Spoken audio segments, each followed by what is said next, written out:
கிறிஸ்துவுக்குள் மிகவும் பிரியமானவர்களே, உலக சாதனையுடன் உலகில் நம்பர் 1 இன்டெலிஜென்ஸ் ஸ்கில் நுண்ணறிவு திறன் கொண்ட நபர் ஒருவர் இயேசு கிறிஸ்து தான் வழியும் சத்தியும் ஜீவனுமானவர் என்று உலகத்திற்கு அறிவித்துள்ள இந்த தகவல் காண்போரை ஆச்சரியப்பட வைத்துள்ளது.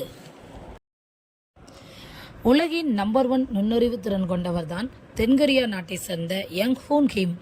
ஒரு சராசரி மனிதனுக்கு இருக்கும் நுண்ணறிவு திறனை விட பல மடங்கு நுண்ணறிவு திறன் உடையவராக கருதப்பட்டு கடந்த செப்டம்பர் மாதம் 276 ஐக்யூ புள்ளிகளுடன் வேர்ல்டு ஹையஸ்ட் ஐக்யூ பர்சன் என்று உலகின் நம்பர் 1 இடத்தை அவர் பிடித்துள்ளார். உலகின் தலைசிறந்த இன்டெலிஜென்ஸ் ஸ்கில் நுண்ணறிவு திறன் உடையவராக கருதப்பட்டவர் தான் யங் ஹூன் கிம்.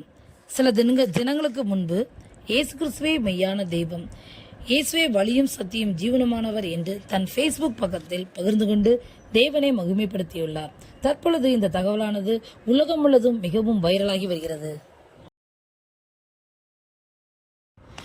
யங் ஹூன் கிம் நுண்ணறிவு திறனுடையவர், இயேசுதான் தெய்வம் என்பதை கண்டுகொண்டார் என்ற செய்தியும் பரவலாக பகிரப்பட்டு வருகிறது. அதிக நுண்ணறிவு உடையவரே இயேசுதான் வழி என்று சொல்வது மிகவும் ஆச்சரியப்பட வைத்துள்ளது. இந்த மனிதர் தனக்கு மேன்மை கிடைத்த போதிலும் தேவன்தான் வழி என்று தேவனை கனப்படுத்தியுள்ளார். இதே போன்ற தகவல்களை நீங்கள் தெரிந்து